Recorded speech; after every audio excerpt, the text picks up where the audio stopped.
अब बात करते हैं नॉन आइडियल सॉल्यूशन में नेगेटिव डेविएशन की।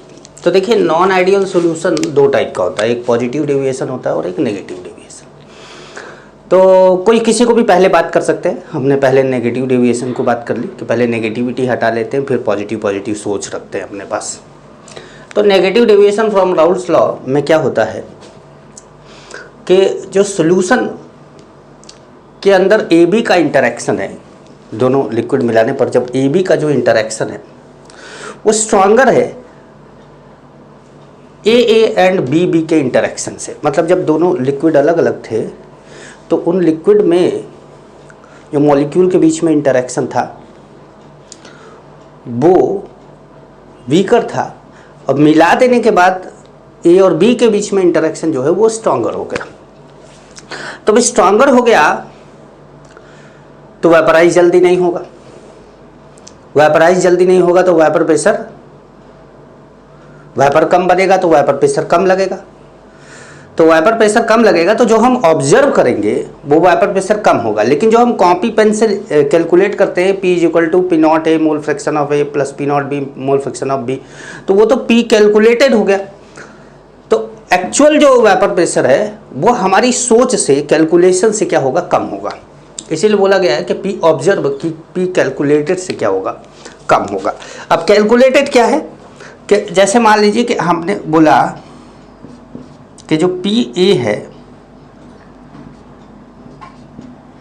वो कम है P not A mole fraction of A से, PB है वो कम है P not B mole fraction of B से।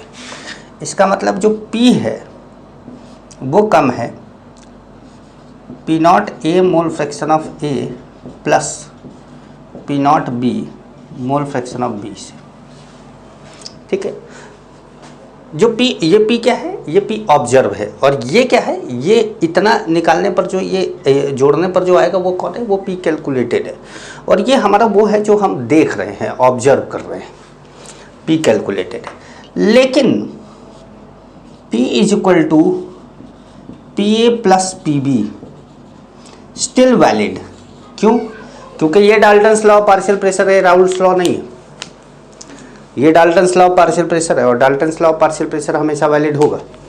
तो ये तो वैलिड रहेगा, ये तो वैलिड रहेगा।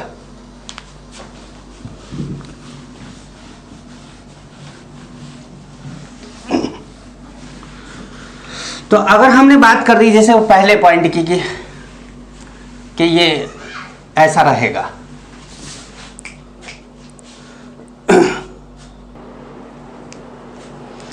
तो दूसरा पॉइंट है हमारा वो डेल्टा वी मिक्सिंग का है। डेल्टा वी मिक्सिंग वो क्या होगा, वो नेगेटिव होगा। डेल्टा वी मिक्सिंग नेगेटिव का मतलब जो सॉल्यूशन का, जैसे हमने बोला था कि 1-1 लीटर मिलाने पर 1 litre liquid A 1 litre liquid B मिलाने पर दोनों लिक्विड मिलाने पर 2 लीटर बनेगा। लेकिन अगर AB में इंटरेक्शन स्ट्रांग है तो A और B थोड़े पास आ जाएंगे। जब पास आ जाएंगे तो उनका वॉल्यूम क्या होगा, घट जाएगा। मतलब 2 लीटर से क्या होगा, कम हो जाएगा। तो अगर आपको देखा जाए कि final minus initial volume, solution का वॉल्यूम प्लस माइनस A और B का वॉल्यूम, तो सॉल्यूशन का वॉल्यूम 2 लीटर से कम और उन दोनों का मिला के 2 लीटर। तो 2 लीटर से कम में से 2 लीटर को माइनस करोगे तो क्या आएगा, नेगेटिव आएगा। तो इसीलिए डेल्टा वी मिक्सिंग क्या होगा, नेगेटिव होगा। अच्छा, डेल्टा H मिक्सिंग ये भी नेगेटिव होगा। क्यों? क्योंकि A और B के A एंड B में इंटरेक्शन तो वीक है तो उसको तोड़ना आसान है, और AB में इंटरेक्शन स्ट्रांग है तो इसलिए वो रिलीज ज़्यादा एनर्जी करेगा। तो रिलीज ज़्यादा होगा मतलब आमदनी क्या होगी, ज़्यादा होगी, और खर्चा कम क्या होगा। तो कुल मिला जुला के रिलीज होगा, रिक्वायर्ड वाली वैल्यू क्या हो जाएगी, कम हो जाएगी। तो जब भी एनर्जी रिलीज होती है तो हम उसको क्या बोलते हैं, नेगेटिव बोलते हैं। तो इसलिए हमने नेगेटिव बोल दिया। हम जानते हैं कि डेल्टा G नेगेटिव ऑलवेज होगा and delta S positive always होगा। तो इतनी बातें जानिए नेगेटिव डेविएशन के बारे में, ठीक है। अब नेगेटिव डेविएशन का एग्जाम्पल, ऐसा कैसा एग्जाम्पल ले लें जिससे कि नेगेटिव डेविएशन का आइडिया लग जाए। जैसे कि आप दो तरीका है, या तो फिर आप एग्जाम्पल एनसीईआरटी में जो दिया है वो याद कर लें, और या तो फिर एग्जाम्पल बनाना सीखें।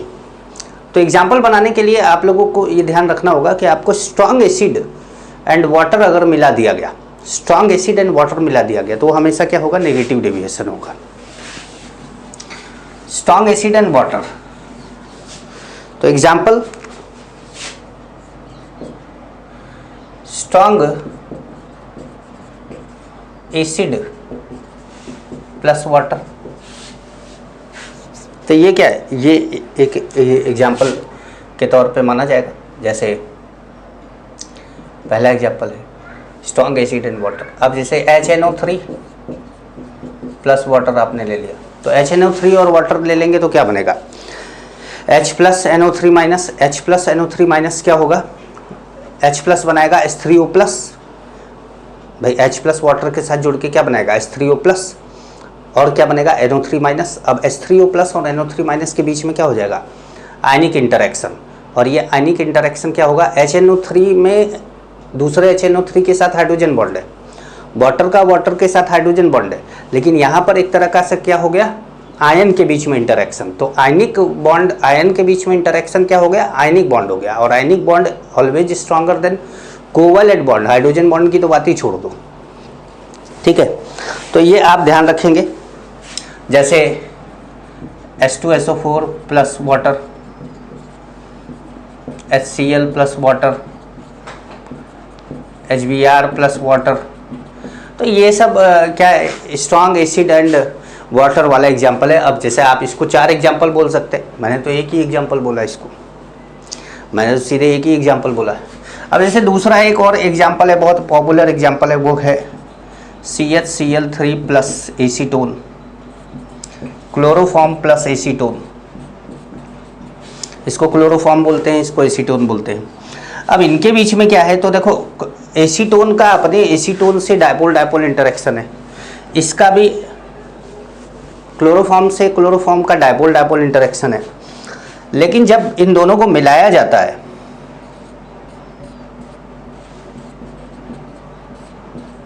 इन दोनों को मिलाया जाता है,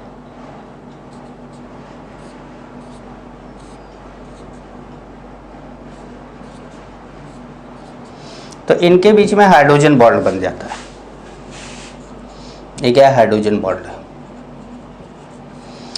तो यहाँ डायपोल डायपोल इंटरेक्शन है, यहाँ डायपोल डायपोल इंटरेक्शन है, यहाँ हाइड्रोजन बॉन्ड है। तो आप जानते हैं कि hydrogen bond is stronger than dipole और डायपोल इंटरेक्शन। या आप कह सकते हैं कि it is a special type of dipole dipole interaction, जिसमें सबसे स्ट्रॉन्ग डायपोल डायपोल इंटरेक्शन होता है। तो ये भी एक एग्जाम्पल है जो एनसीईआरटी में दिया हुआ है और मोस्ट पॉपुलर एग्जाम्पल है जो आपसे पूछा जाता है, ठीक है। अब इस बात का ध्यान रखना है आपको, अब इस बात का ध्यान रखना है आपको कि जो हमारा नॉर्मल कंडीशन था वेपर प्रेशर का, वो वाली कंडीशन यहाँ पर नहीं लगेगी। जैसे नॉर्मल कंडीशन हमारी ये थी, नॉर्मल कंडीशन हमारी ये थी, ये हमारी नॉर्मल कंडीशन थी,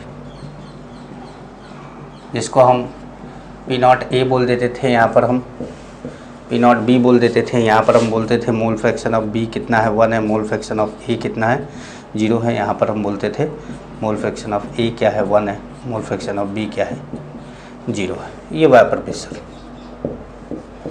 ये नॉर्मल कंडीशन थी। लेकिन यहाँ पर क्या होगा कि वेपर प्रेशर जो होना चाहिए उससे क्या है, कम होगा।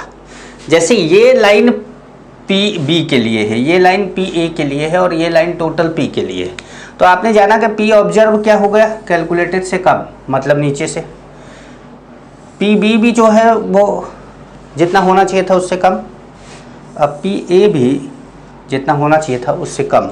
तो ये सब क्या हुए, नीचे से गए, ऐसे ये सब क्या हुए, नीचे से गए।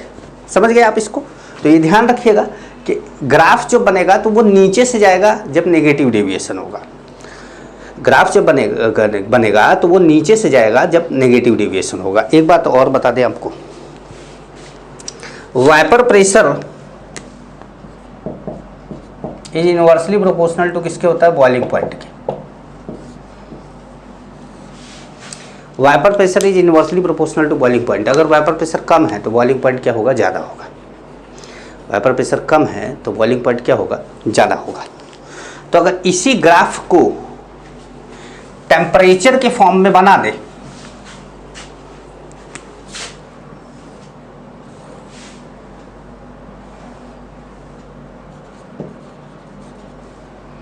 और यहाँ मोल फ्रैक्शन ऑफ ए क्या ले ले,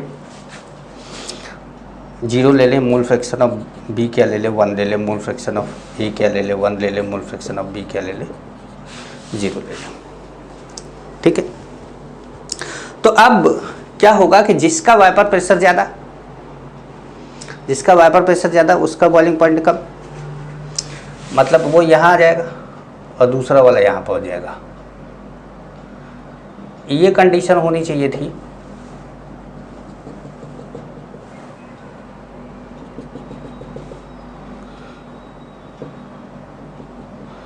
ये होना चाहिए था ए के लिए, ये होना चाहिए था बी के लिए।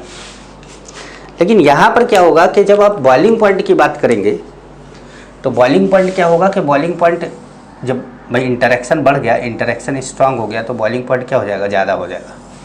तो हमेशा ध्यान रखिएगा कि अगर कभी बॉइलिंग पॉइंट का ग्राफ आपको नहीं पूछता, लेकिन कभी अगर बॉइलिंग पॉइंट का ग्राफ दे देता है तो वो ऊपर से जाएगा। अगर ये नीचे से जाएगा तो वो ऊपर से जाएगा, अगर ये ऊपर जाएगा तो वो नीचे से जाएगा। इसका आपको ध्यान रखना है। ठीक है। हाँ, जिसका वाइपर प्रेशर ज़्यादा उसका बॉइलिंग पॉइंट कम, तो इसलिए जिसका वाइपर प्रेशर ए का वाइपर प्रेशर ज़्यादा था तो ए को नीचे, इस बार हमने टेम्परेचर, ये टेम्परेचर है, ऐसे ऊपर जा रहे हैं टेम्परेचर है, तो हमने इसको बॉइलिंग पॉइंट को नीचे कर दिया, इसके बॉइलिंग पॉइंट को ऊपर कर दिया।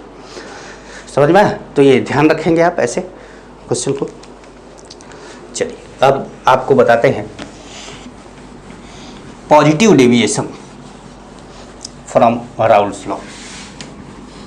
Positive deviation from Raoult's law. तो बात करते हैं पॉजिटिव डेविएशन की। अब देखिए, solution in which A B interaction is weaker than A and B B interaction. अगर A and B B interaction से क्या हो गया, कमज़ोर हो गया ए बी इंटरैक्शन, जबकि पहले वाले में क्या था, नेगेटिव में स्ट्रॉन्गर था, will shows positive deviation from Raoult's law और आइडियल बिहेवियर। अब इसमें क्या होगा, अगर ए बी का इंटरैक्शन कमज़ोर है, ए और बी के बीच में इंटरैक्शन कमज़ोर है, ए एंड बी के कंपेयर में, तो वाइपर ज़्यादा बनेगा। वाइपर ज़्यादा बनेगा तो प्रेशर ज़्यादा लगेगा। तो जो हम देखेंगे, ऑब्जर्व करेंगे, वो प्रेशर ज़्यादा होगा कंपैरेटिवली जो हम कैलकुलेट करते हैं कॉपी पेन से, उससे ज़्यादा होगा। तो मतलब पी ऑब्जर्व पी कैलकुलेटेड से ज़्यादा होगा। तो P A P naught A P, भाई पी ए होना चाहिए था, कैलकुलेटेड कितना होना चाहिए था, P naught A mole fraction of A के, लेकिन उससे ज़्यादा है। वैसे पी बी भी इतना होना चाहिए था पर उससे ज़्यादा है। वैसे पी इतना होना चाहिए था पर उससे ज़्यादा है। लेकिन एक चीज़ हमेशा वैलिड रहती है, P is equal to P A plus P B, क्योंकि ये Dalton's law of partial pressure है। ये ज़्यादा है, ये ज़्यादा है, तो ये भी ज़्यादा है, तो इन दोनों का सम इसके बराबर है। डेल्टा भी मिक्सिंग पॉजिटिव है। पॉजिटिव का मतलब सोल्यूशन का वॉल्यूम, जैसे मान लीजिए 1-1 लीटर सोल्यूट आपने, एक सोल्यूट सॉल्वेंट 1-1 लीटर मिलाया, तो ए और बी 1-1 लीटर मिलाया, तो जो ए बी है सोल्यूशन है वो 2 लीटर से ज़्यादा बन गया। तो 2 लीटर से ज़्यादा बन गया कि भाई उन दोनों को मिला के तो 2 लीटर था और ये 2 लीटर से ज़्यादा बन गया, तो फाइनल माइनस इनिशियल किया तो क्या आया, पॉजिटिव में आ गया। तो पॉजिटिव में आ गया तो पॉजिटिव होगा। Delta H mixing positive. Positive का मतलब है कि सॉल्यूशन में जो ए बी का इंटरेक्शन है उसको तोड़ना आसान है। सॉरी, सॉल्यूशन में जो ए बी का इंटरेक्शन है उसको तोड़ना तो आसान है ही, लेकिन वो तो बनता है ना, तो बनता है तो एनर्जी वीकर बनता है तो एनर्जी कम रिलीज होगी।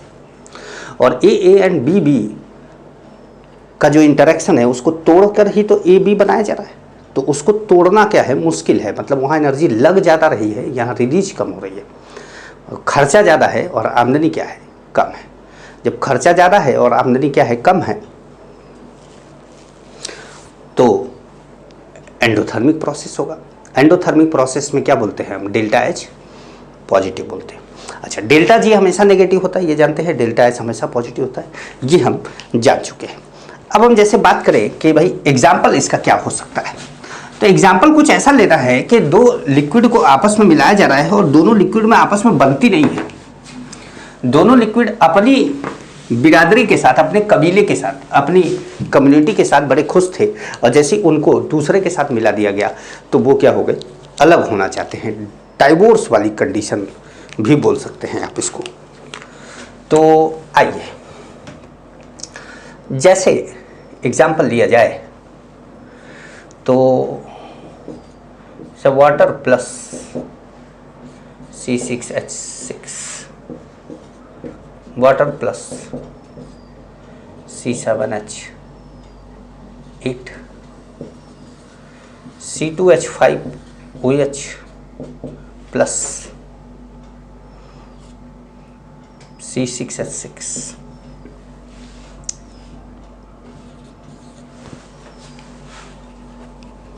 ले सकते हैं। जैसे मान लीजिए कि आपने ले लिया कि C2H5OH प्लस C6H14 हेक्सेन ले लिया आपने, तो यहाँ पर आपने क्या किया, सॉरी C6H5OH है ये। तो अगर आप देखें तो यहाँ पर क्या हो रहा है, यहाँ पर हाइड्रोजन बॉन्ड है और यहाँ पर क्या है, वंडर बॉल है।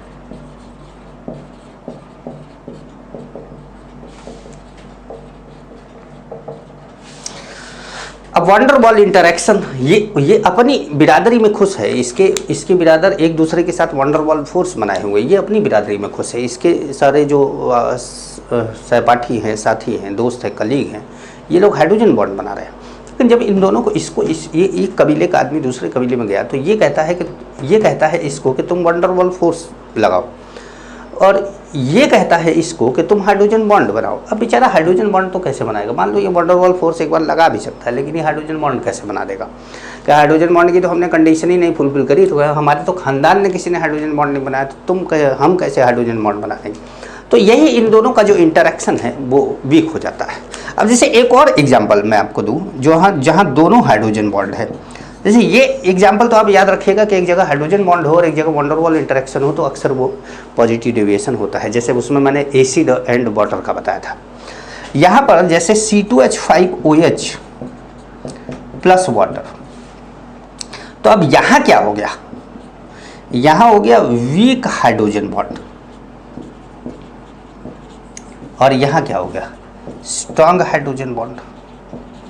तो ये क्या हुआ, ये तो हो रहा था कि मनुष्य और चिंपांजी की शादी करवा दे रहे थे आप। यहाँ पर क्या हो रहा है कि मनुष्यों की ही एक दूसरे से आप निकाह करा रहे हैं, लग्न करवा रहे हैं। लेकिन यहाँ पर क्या हो रहा है, यहाँ पे अमीरी और गरीबी का फासला है। ये वीक हाइड्रोजन बॉन्ड है, गरीब है, ये स्ट्रांग हाइड्रोजन बॉन्ड है, पैसे वाला। जब ये इसके यहाँ पर या ये इसके यहाँ पर, मतलब कोई भी बहू हो सकती है, तो ये अगर जा रहे हैं तो क्या होता है कि इनसे दहेज मांगा जाता है और ये जो होता है आगे चल के क्राइम पेट्रोल में आता है। तो समझ गए ना आप लोग मामले को। तो ये क्या है, positive deviation from Raoult's law है। तो positive deviation from Raoult's law के लिए अगर हम ग्राफ बनाना चाहें तो भैया सब में ग्राफ बनाए हो तो यहू में ग्राफ बना दो। तो positive deviation from Raoult's law और ग्राफ दोनों के बारे में समझा जाए थोड़ा सा। आइए, वाइपर प्रेशर। देखिए मैं आपको बताऊं कि आप ये जो वीडियो हैं, इस तरह के वीडियो जब हम लोग अपनी क्लास में बोल रहे होते हैं तो पेरेंट्स को मत दिखाया करिए। उससे क्या होता है कि पेरेंट्स कभी कभी सोचते हैं कि हमारे बच्चों को क्या सिखा रहे हैं, जबकि हम सामाजिक जो होते हैं, अब जैसे क्राइम पेट्रोल में यार पूरी दुनिया देख रही है तो फिर आदमी मुझे बोलने में दिक्कत क्या है। भाई जो चीज़ दिखाया जा रहा है, परोसा जा रहा है आज के ज़माने में, वही चीज़ तो चल रहा है ना, उसी से तो एग्जाम्पल बच्चे को सेट हो रहा है। अब हम अपने घर पे देखते हैं कि दिन भर सीरियल चलता रहता है, दिन भर, मतलब लाइट जाती है तो भी सीरियल चलता है, लाइट रहती है तो भी सीरियल चलता है। क्योंकि भाई इन्वर्टर का जब से ईजाद हो गया तब से तो गृहिणियों को बड़ा फ़ायदा हो गया ना। तो मुझे लगता है 24 घंटा चलता है, क्योंकि मैं तो रात को कभी कभी नीचे जाता हूँ तो देखता हूँ कि टीवी चल रहा है, सभी सो गए, तो टीवी बंद करता हूँ। तो वो जब दिन भर आप यही देखेंगे दिन भर, वो उसको जो है वो उसको मारने की सोच रहा है, वो उसको मारने की सोच रहा है, वो उसका घर तोड़ रहा है, वो इसका घर तोड़ रहा है, तो और 50 बार मुंह दिखाता है सबका, पहले इसका दिखाएगा, फिर उसका दिखाएगा, फिर इसका दिखाएगा, फिर इसका हाथ दिखाएगा, उसका सबका हाथ दिखा देगा, फिर उसका कान दिखाएगा, सबका कान दिखाएगा। मतलब एक गजब हो जाता है यार। इससे अच्छा है 3 घंटे की मूवी है बच्चों, सीरियल कभी देखने का वो मत पाला करो। आइए जो है हम सीरियल को छोड़ के थोड़ा सा आगे बढ़े।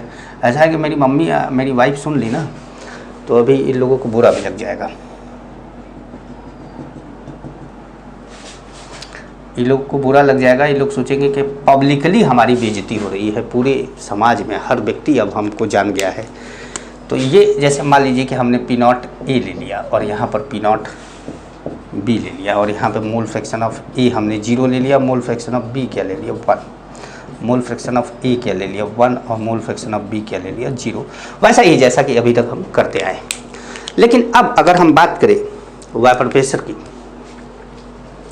पॉजिटिव डेविएशन वेपर प्रेशर, तो ये क्या है कि ऊपर से जाएगा, क्योंकि अब आपने देखा था कि ऑब्जर्व जो था वो ज़्यादा था कैलकुलेटर से, तो ये ऊपर से जा रहा है, मतलब ये वाला इसके ऊपर से जा रहा है, ये वाला इधर से जा रहा है, तो ये सब क्या हो रहा है ऊपर से जा रहा है। समझ गए आप? अब जैसे अगर हम यही टेम्परेचर वाली बात कर देते हैं,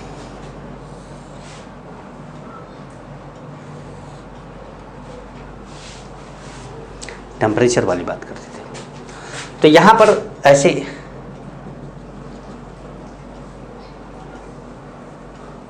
हाँ सही तो था यार ये,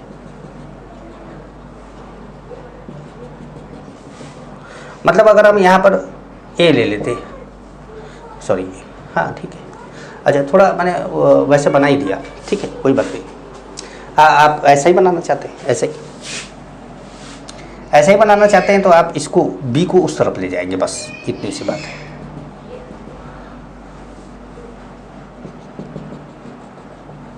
जैसे यहाँ पर B ले लिया हमने और यहाँ पर A ले लिया, ठीक है, ये टेम्परेचर है हमारा, टेम्परेचर ऊपर बढ़ रहा है, मोल fraction of A 0, mole fraction of B 1, mole fraction of A 1, mole fraction of B 0। अच्छा उल्टा हो गया, यहाँ A 1, यहाँ B 0, यहाँ ये 0 और यहाँ A 1, ठीक है। ये अपना समझ लीजिएगा, मैं आपको मेन जो कॉन्सेप्ट है वो समझाने की कोशिश है। ए बी में मैं ध्यान नहीं दे रहा हूँ, कहीं कहीं गड़बड़ भी हो सकता है, या हो सकता है कि पिछले वाले में ही मैंने ए बी कर दिया हो, तो वो देख लीजिएगा अपना। अब ये जो होगा,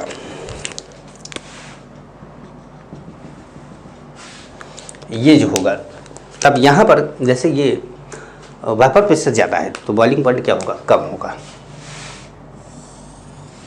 बॉइलिंग पॉइंट क्या होगा, कम होगा।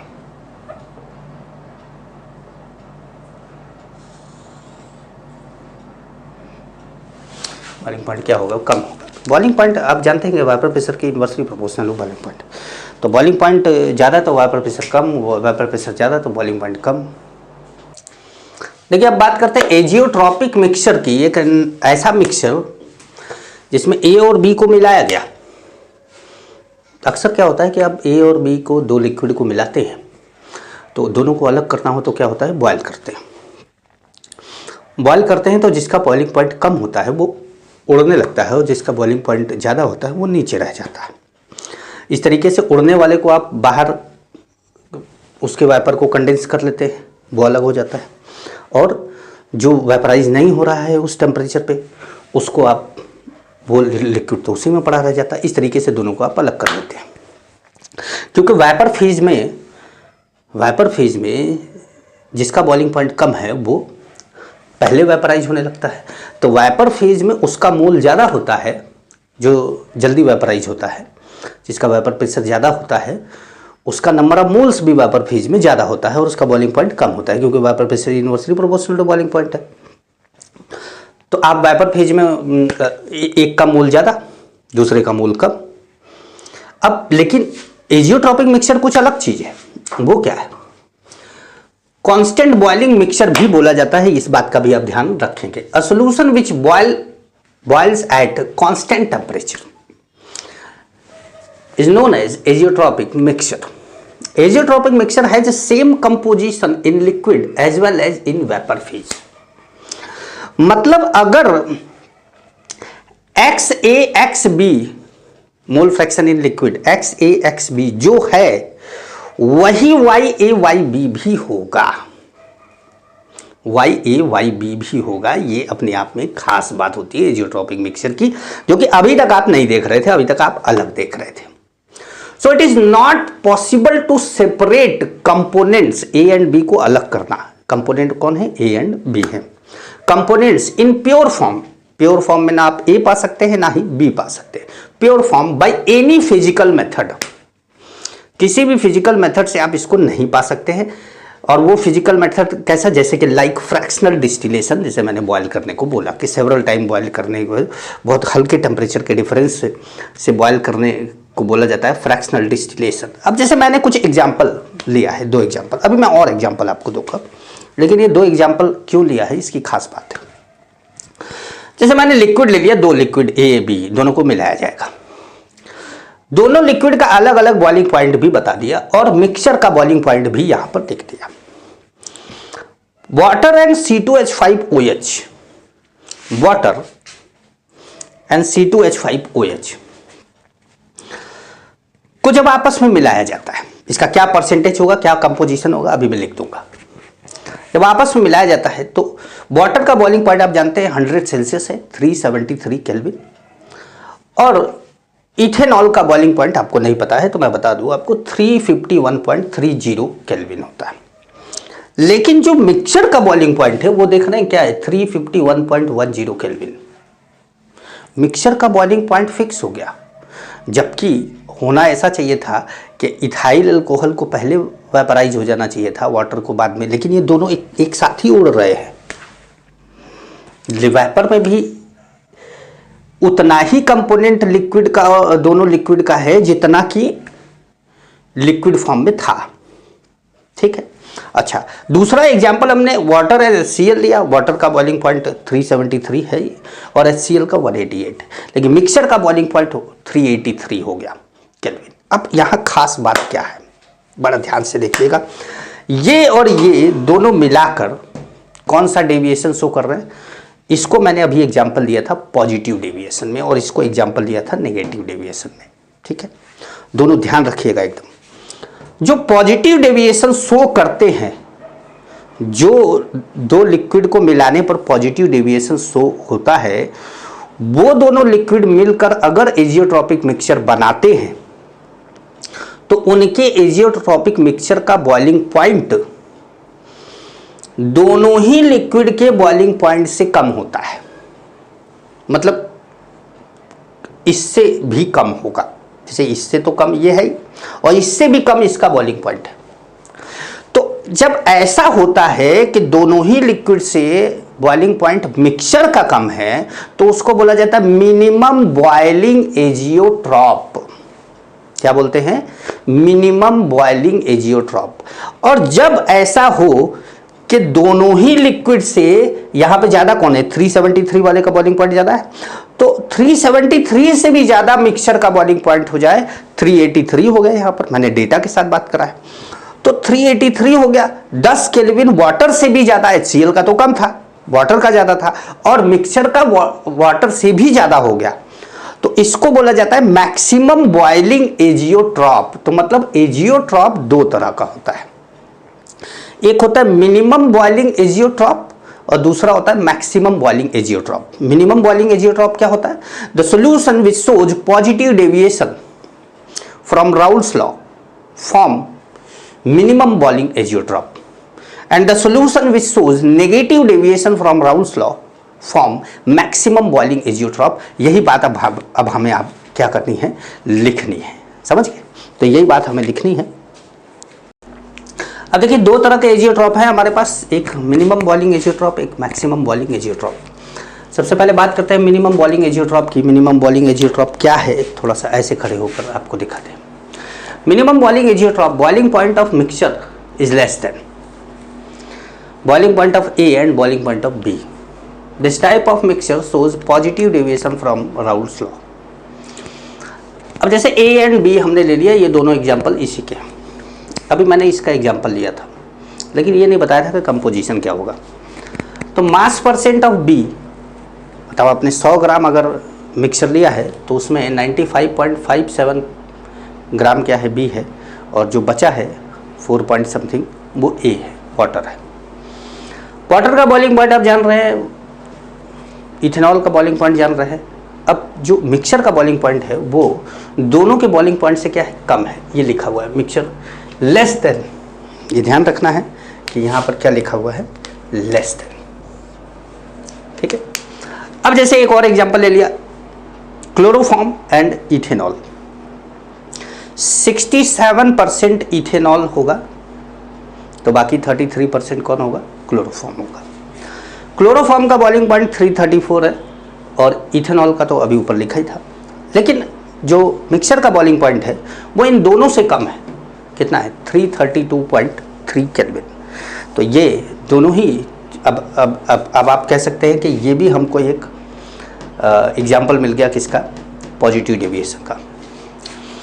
Maximum boiling azeotrope, boiling point of mixture is more than boiling point of A and boiling point of B. This type of more than, ध्यान रखना है, more than. This type of mixture shows positive deviation from Raoult's law, negative sorry, this type of mixture shows negative deviation from Raoult's law.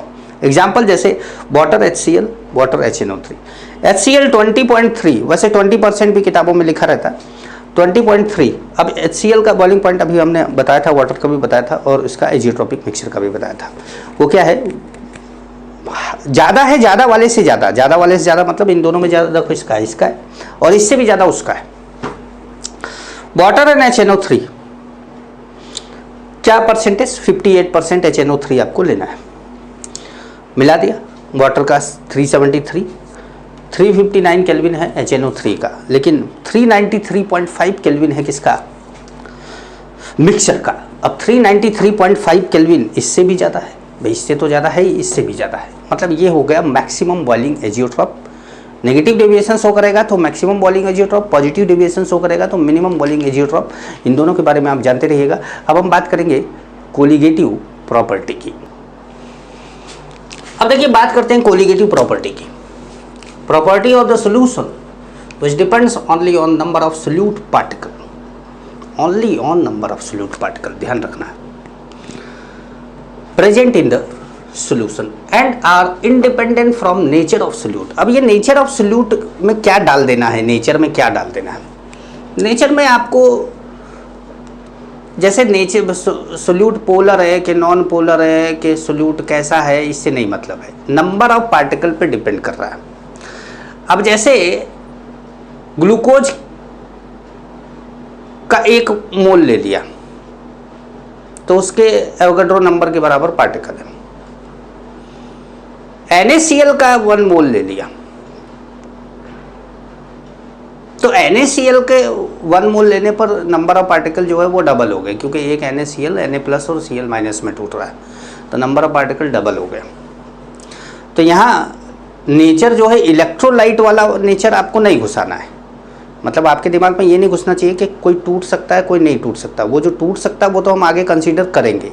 यहाँ पे तो nature केवल ये बात हो रही है कि वो पोलर है, वो नॉन पोलर है, वो कैसा फोर्स लगाता है, वो बड़ा है, वो छोटा है, उसका मास ज़्यादा है, उसका मॉलिक्यूलर मास कम है, इन सब से कोई फ़र्क नहीं पड़ता है, केवल पार्टिकल से फ़र्क पड़ता है कि नंबर कितना है उसका। ठीक है।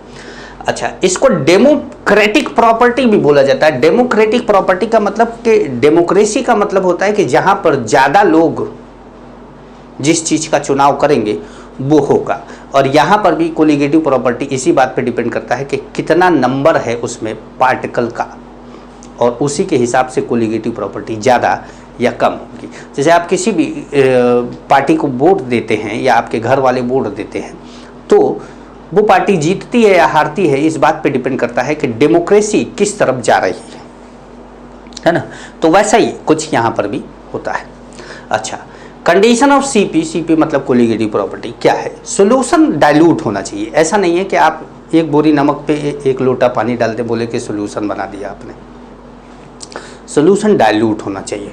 दूसरा, solute should be non volatile. ऐसा नहीं कि आपने सॉल्यूशन बनाया, सॉल्वेंट के अंदर सोल्यूट डाला और सोल्यूट उड़ गया, अब सॉल्यूशन ही नहीं रहा यार, तो नॉन वोलेटाइल होना चाहिए। कहने का मतलब ये है। अब बात करते हैं टाइप्स ऑफ सीपी की, कि कोलिगेटिव प्रॉपर्टी कितने टाइप के होते हैं। तो अब लिख देते हैं, क्योंकि अब आपको ये समझ में आ गया होगा कि ये आदमी सिलेबस कंप्लीट करना चाहे तो कंप्लीट कर देगा, लेकिन ये आदमी चाहता है कि आपको समझ में आए।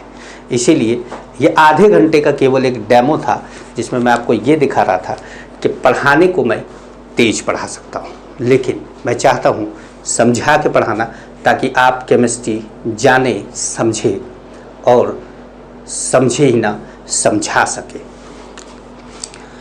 तो कोलिगेटिव प्रॉपर्टी 4 तरह की होती है। पहले तो चारों तरह की कोलिगेटिव प्रॉपर्टी का नाम लिख लेते हैं। पहला नाम है relative lowering of vapour pressure, relative lowering of vapour pressure. दूसरा है एलिवेशन इन बॉइलिंग पॉइंट, जिसको हम डेल्टा टीबी से डिनोट करते हैं। थर्ड है डिप्रेशन इन फ्रीजिंग पॉइंट, इसको हम डेल्टा टीएफ से डिनोट करते हैं। एफ मतलब फ्रीजिंग पॉइंट, बी मतलब बॉइलिंग पॉइंट। और फोर्थ है जो कोलिगेटिव प्रॉपर्टी, वो है ऑस्मोटिक प्रेशर, जिसको हम पाई से डिनोट करते हैं। ऑस्मोटिक प्रेशर को हम किससे डिनोट करते हैं? पाई से। अब देखिए खास बात क्या होती है, यही चैप्टर 2 लोग एक साथ पढ़ते हैं। एक वो बच्चा जो 12th में आया है, और एक वो बच्चा जो 12th पास आउट है। जो 12th में आया है वो साधारण बच्चा है, वो सुनता है, समझता है, याद कर लेता है। और जो 12th पास आउट बच्चा है वो सुनता है, समझता है, पर मानता नहीं। क्यों? क्योंकि उसने पढ़ रखा है कहीं से, तो वो सोचता है नहीं ऐसे पढ़ाइए। ठीक है, तो बच्चों ये बात का ध्यान रखिएगा कि मैं वैसे पढ़ाना चाह रहा हूँ जैसे सबसे आसान तरीका हो, और बेस्ट क्वेश्चन, मतलब जितने भी अच्छे क्वेश्चन होते हैं वो सारे क्वेश्चन आप सॉल्व कर सकें। तो देखिए मैं ऐसा क्यों बोल रहा हूँ, क्योंकि ये सवाल जो होता है वो बच्चा उठाता है जो 12th पास होता है। 12th वाले बच्चे को तो पता ही नहीं कि कैसे पढ़ना है, उसको तो जैसे पढ़ाते जाओ वैसे वो पढ़ता जाता है, तो वो सवाल नहीं उठाता, वो केवल पढ़ता है। और यही कारण है कि सबसे ज़्यादा जो रिजल्ट होता है वो 12th अपीयरिंग बच्चा जो है वो देता है, नीट का हो चाहे जेई का हो, कंपैरेटिवली टारगेट के, क्योंकि वो सवाल नहीं करता, वो मानता है, वो सुनता है, और वो वही करता है जो उसके टीचर बोलते हैं। तो आइए इन सब के बारे में हमने जाना, लेकिन इन सब को पढ़ने से पहले आपको एक चीज पढ़नी होगी जिसका नाम है वांट ऑफ फैक्टर।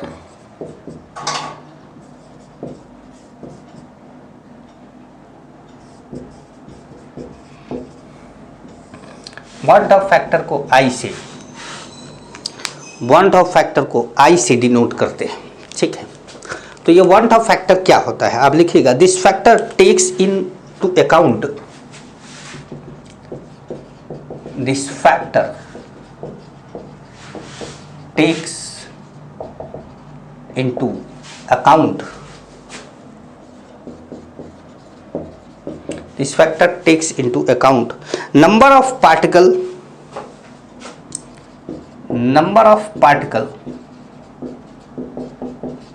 ये सोल्यूट पार्टिकल है भाई, है ना, number of particle after dissociation और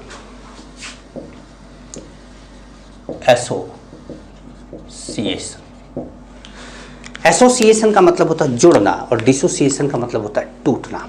ठीक है, अब डिसोसिएशन आप जानते हैं, जैसे NaCl Na+Cl- बना दिया, CH3COOH CH3COO- H+ बना दिया, ये डिसोसिएशन है।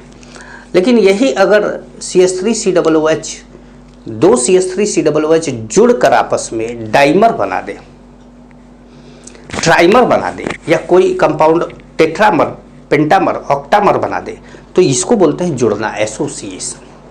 तो दो चीज़ें हो सकती हैं, या तो डिसोसिएशन हो सकता है या तो एसोसिएशन हो सकता है। तो अब वांट ऑफ फैक्टर क्या है, आई क्या है? अब देखिए, हम नंबर ऑफ पार्टिकल बोलेंगे, लेकिन आप समझेंगे क्या, नंबर ऑफ सोल्यूट पार्टिकल। ठीक है, number of particle after dissociation और एसोसिएशन। थोड़ा सा लाइन कम पड़ गया था अंदाजा। Number of particle after dissociation और association upon number of particle before dissociation और association. Number of particle after dissociation और association upon number of particle before dissociation और एसोसिएशन। ठीक है, तो ये फॉर्मूला है आई का, जिसको आपको हमेशा याद रखना है, चाहे डिसोसिएशन हो रहा हो और चाहे एसोसिएशन हो रहा हो। अगर आप इस फॉर्मूले को याद रखते हैं तो आपको किसी फॉर्मूले को याद रखने की ज़रूरत नहीं पड़ेगी। अगर आप इस फॉर्मूले को भूलते हैं और आप कई अलग अलग तरह के फॉर्मूले याद करने की कोशिश करते हैं, तो मैं रियलिटी बता रहा हूँ कि आगे का कोई भी फॉर्मूला मुझे नहीं याद है। मैं सब फॉर्मूला बना के आपको बता दूंगा, मुझे यही फॉर्मूला याद है और मैं इसी से क्वेश्चन करता हूँ। तो फिलहाल इसको मिटाते हैं और बात करते हैं किसकी, डिसोसिएशन की। सबसे पहले बात करते हैं केस 1 डिसोसिएशन।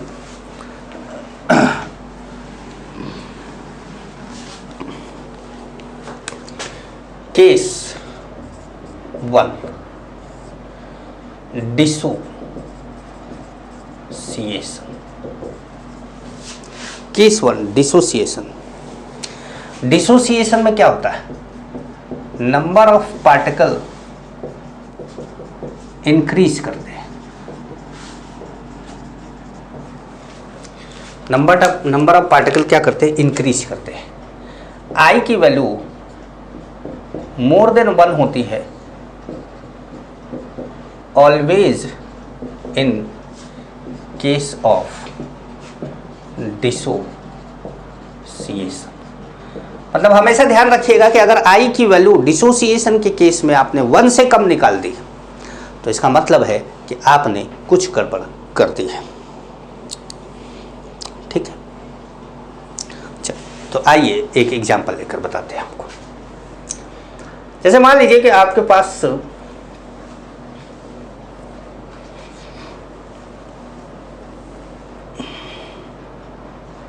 CH3COOH है, जो टूट रहा है CH3COO माइनस में प्लस H प्लस में।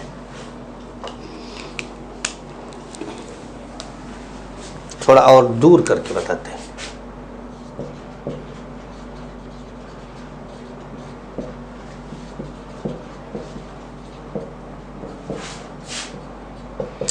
कहाँ टूटा होगा, पानी में डाला था आपने इसको, तो ये पानी में ही टूट गया। ठीक है, बिफोर डिसोसिएशन आपको हमेशा मान लेना है कि बिफोर डिसोसिएशन कितना था, 1 था। हमेशा मान लेना है कि कितना था, 1 था। तो जब डिसोसिएट ही नहीं हुआ था तो ये था ही नहीं, इसका मतलब है कि अभी आपने पानी में डाला ही नहीं था। और आफ्टर डिसोसिएशन,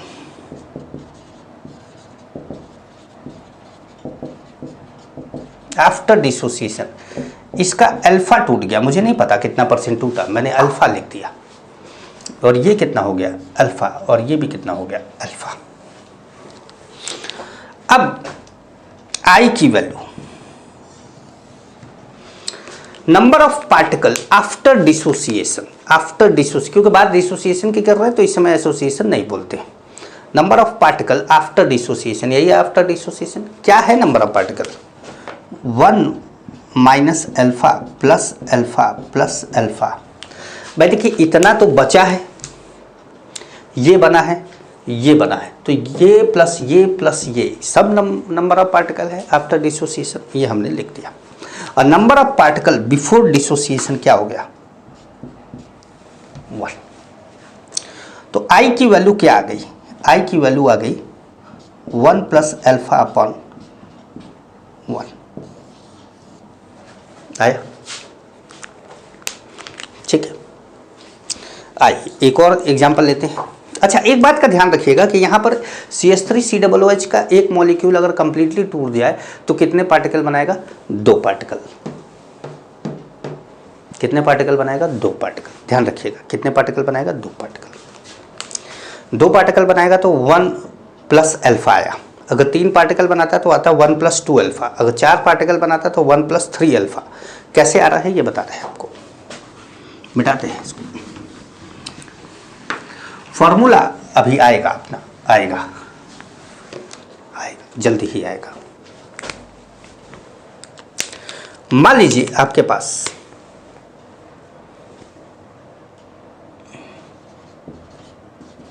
MgCl2 है,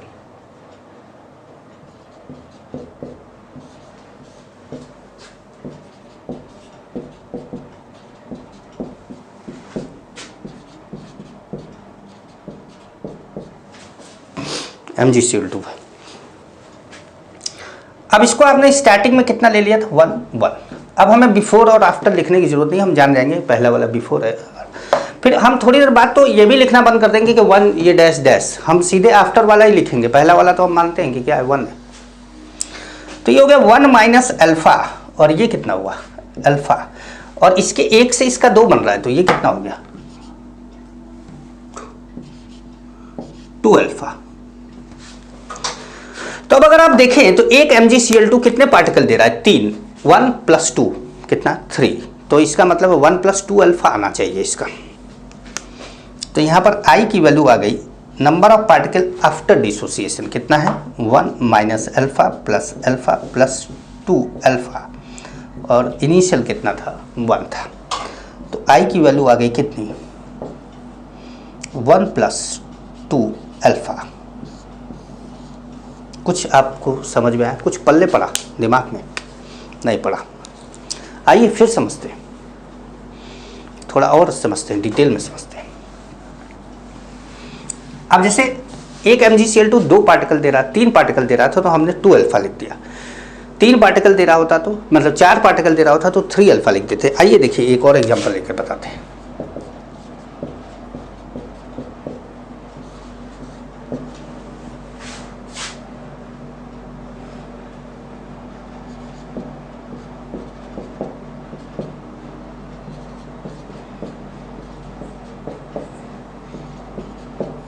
ठीक, अब हम डायरेक्ट लिखे 1 माइनस अल्फा, और ये कितना हो गया? अल्फा, और ये कितना हो गया? 3 अल्फा। तो आफ्टर डिसोसिएशन क्या हो गया? 3 अल्फा।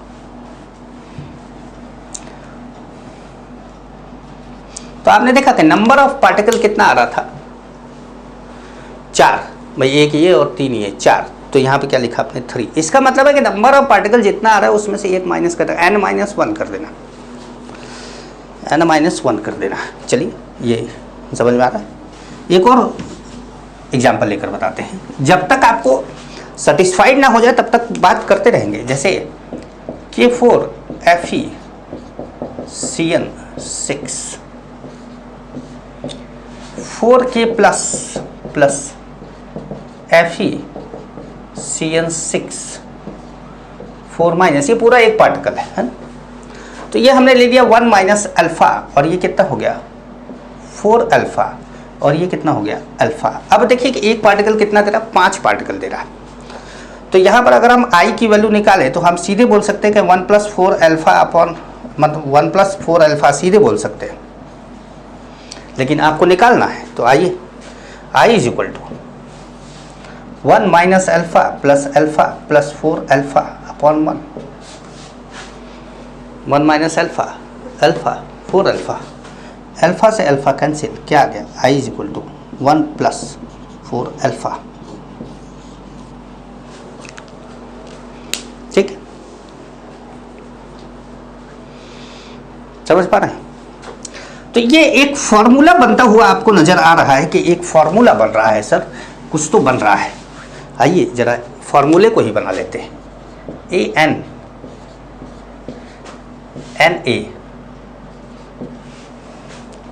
ने एन ए दे दिया,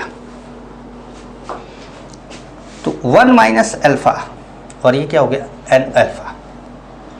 तो आई की वैल्यू क्या आ गई 1 minus alpha plus n alpha upon 1, मतलब आई इज इक्वल टू आ गया 1 plus N minus 1 alpha.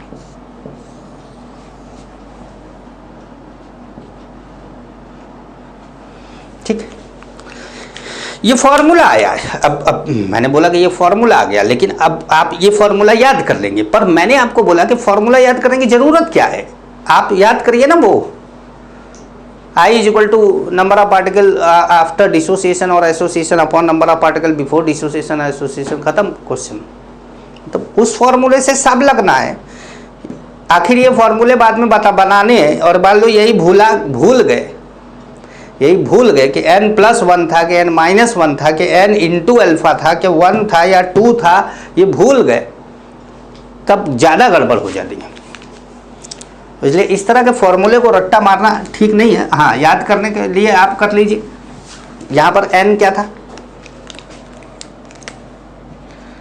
n था number of particle given by 1 solute molecule after complete dissociation.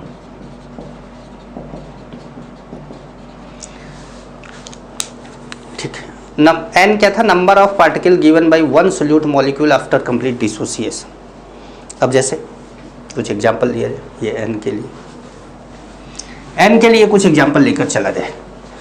तो n के लिए क्या एग्जाम्पल है, जैसे मान लीजिए कि आपके पास है Al2SO4 थ्राइस है और आपने ले लिया 2Al3 प्लस 3SO4 2 माइनस। तो आप क्या बोलते हैं यहाँ पर, एक Al2SO4 कितना पार्टिकल दे रहा है 2 प्लस 3 कितना 5, तो n की वैल्यू कितनी हो गई 5 हो गई। और i का फॉर्मूला आपका क्या है, i का है 1 प्लस n माइनस 1 अल्फा, ये फॉर्मूला चल रहा है आपका। तो आप चाहें तो इसको ऐसे करें, तो ये क्या है 1 प्लस n कितना है 5, तो 5 4 अल्फा, ये आ गया। एक तरीका ये है कि फॉर्मूला याद है तो आ गया। अच्छा, दूसरा ये है कि 1 माइनस अल्फा 2 अल्फा 3 अल्फा। अब आपने i को लिखा 1 minus alpha plus 2 alpha plus 3 alpha upon 1, और अगर आप इसको कैलकुलेट किए तो यही आ गया। तो देखिए ये मैं कह रहा हूं कि ये अगर आप याद करते हैं तो ये आपका आएगा, लेकिन याद करने और ना करने में बहुत ज़्यादा अंतर नहीं है, ये भी तेजी से ही आ रहा है। ऐसा नहीं है कि बहुत स्लो आ रहा है, 1 आध सेकेंड का अंतर आ रहा है, लेकिन गलत होने का चांस तो ख़त्म हो जा रहा है, गलत होने का चांस ख़त्म हो जा रहा है। ये परफेक्ट है, ये ध्यान रखिएगा। बाकी आपको फॉर्मूला याद करना है, कैसे करना है, आप इच्छा है आपको याद करने की, आप कर सकते हैं, आप कर सकते हैं। कभी कभी अल्फा और n में रिलेशन का ऑप्शन दे देता है, तो उस समय ये चीज़ काम आ सकती है कि रिलेशन बिटवीन, अगर हम relation between i and alpha ले ले, तो i इज इक्वल टू क्या है 1 प्लस n माइनस 1 अल्फा। तो ये क्या हो जाएगा n minus 1 alpha is equal to i minus 1। ठीक है, यही ना होगा भाई, ये इधर आ जाएगा। तो अल्फा इज इक्वल टू क्या हो जाएगा i minus 1 upon n minus 1। Formula तो आ गया, फॉर्मूला तो आ गया। तो मान लीजिए कि कभी कभी ऐसे ऑप्शन दे देता है, तब तो उसको याद करना जरूरी पड़ जाता है। तो मान लीजिए कि यही ऑप्शन ही दे दिया कि अल्फा की वैल्यू क्या हो सकती है आई के रिस्पेक्ट में, और या ये अब फॉर्मूला दे दे और बोले कि भाई यहाँ पे एन क्या है, तो उस समय तो आपको ज़रूरत पड़ेगी। तो इसलिए पढ़ा तो दिया है मैंने आपको कि भैया पढ़ तो लो, ऐसा नहीं है कि पढ़ो ही मत, जानकारी होनी चाहिए आपके पास, ठीक है। अब केस जो होता है, केस 2 बदल देते हैं, एसोसिएशन के बाद लाते हैं किसको, डिसोसिएशन के बाद लाते हैं किसको, एसोसिएशन को।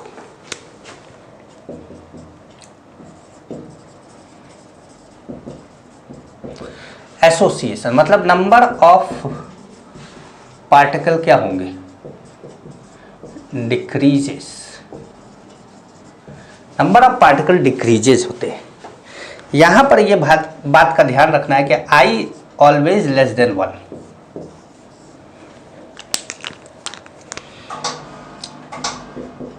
Always in case of association, always in case of association. तो अब ये कैसे आ रहा है, जरा आइए देखा जाए। जैसे मान लीजिए कि 2A मिलकर A2 बना दे, तो ये क्या बना, ये बना डाइमर। 3A मिलकर A3 बना दे, तो ये क्या बना, ट्राइमर। 4A मिलकर A4 बना दे, क्या बना, टेट्रामर।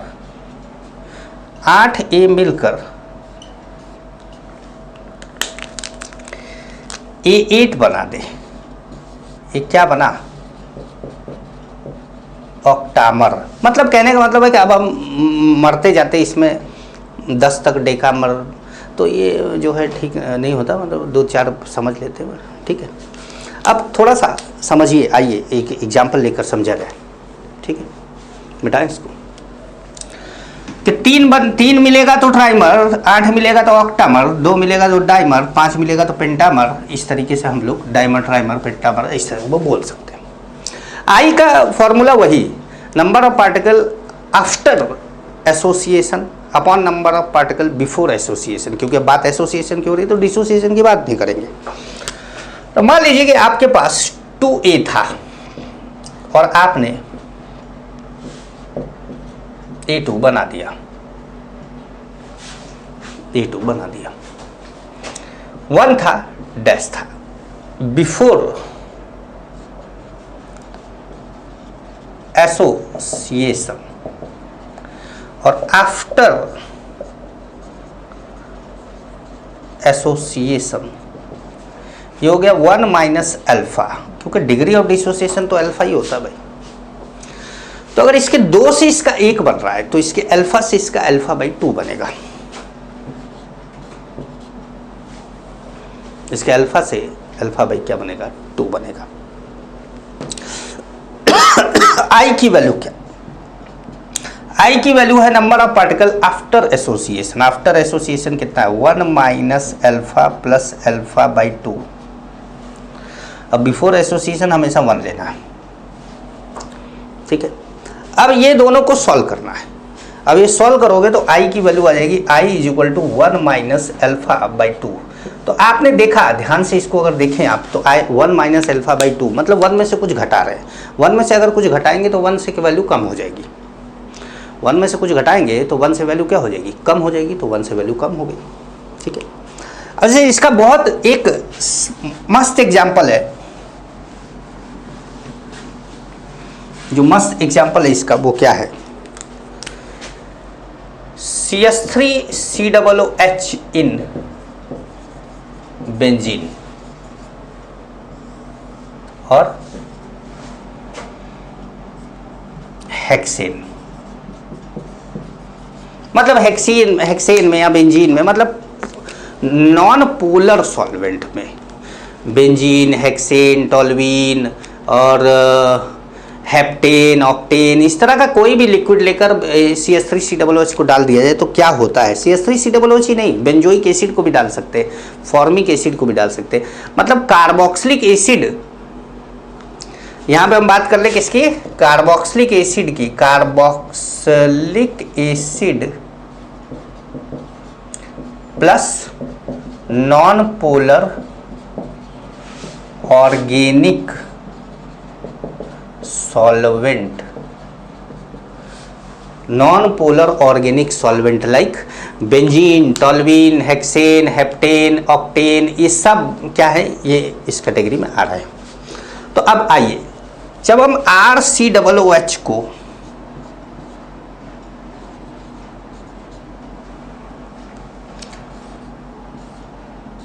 बेंजीन में डाल देते हैं या किसी में भी डाल देते हैं, तो ये क्या करता है ना कि RCOOH ट्वाइस बना लेता है। ये RCOOH ट्वाइस जो बना रहा है, ये है क्या, ये है क्या, कैसे बना होगा, ये लिख लिया होगा आप लोगों ने। मुझे नीचे ज़रूरत है इसलिए मैं ऊपर आपको समझा देता हूँ, मुझे नीचे ज़रूरत है ऊपर समझा देता हूँ। देखिए RCOOH,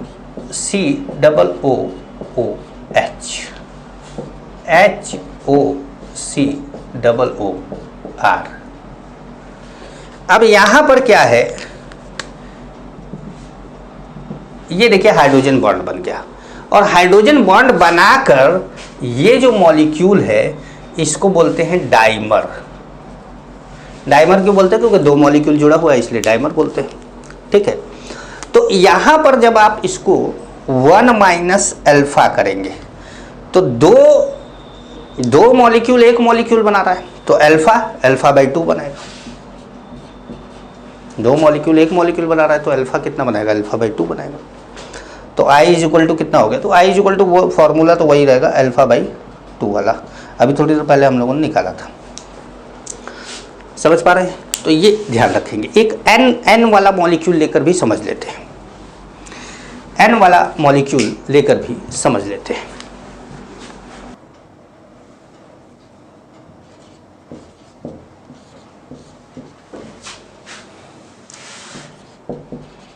अब क्या है कि हमने यहाँ पर, हमको पता ही नहीं है N की वैल्यू क्या है। N 2 है तो डाइमर है, 3 है तो ट्राइमर है, 8 है तो ऑक्टामर है, हमको क्या पता। तो हमने यहाँ लिया 1 - अल्फा, मतलब हमने डायरेक्ट आफ्टर डिसोसिएशन लिया, बिफोर वाला तो 1 है ही, हमको पता है। ये क्या हो गया, अल्फा/n हो गया,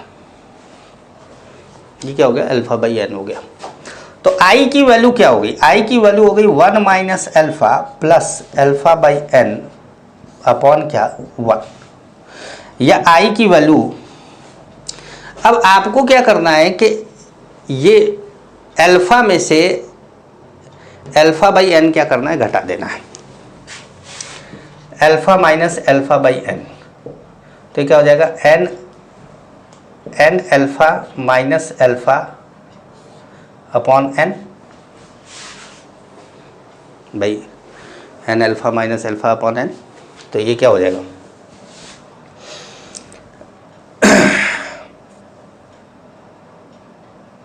n-1 अल्फा अपॉन n। ठीक है, तो यहाँ पर जो हमारा वैल्यू आएगा, सॉरी अल्फा प्लस अल्फा/n, ये जो हमारा वैल्यू आएगा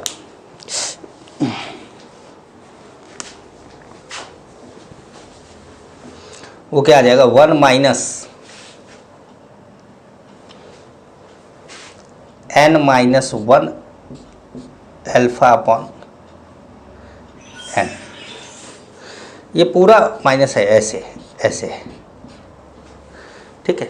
आप चाहे तो इसको और कैलकुलेट कर सकते हैं, आप चाहे तो इसको और बढ़िया सॉल्व कर सकते हैं, इसको n बना सकते हैं, और ये क्या हो जाएगा, मतलब आप इसमें जोड़ घटाव कर सकते हैं चाहे तो, ठीक है। समझ पा रहे हैं कि नहीं समझ पा रहे हैं। जैसे मान लीजिए कि ये है 8, तो ये क्या हो गया, 7/8 अल्फा, ठीक है। तो ये हमारा फॉर्मूला था, इस फॉर्मूले को आप याद रखिएगा। लेक्चर लंबा होता जा रहा है, इसलिए अब हम लोग इसको यहीं रोक देते हैं और अगली क्लास में इसमें हम कोलिगेटिव प्रॉपर्टी की आगे बात करेंगे। नमस्कार।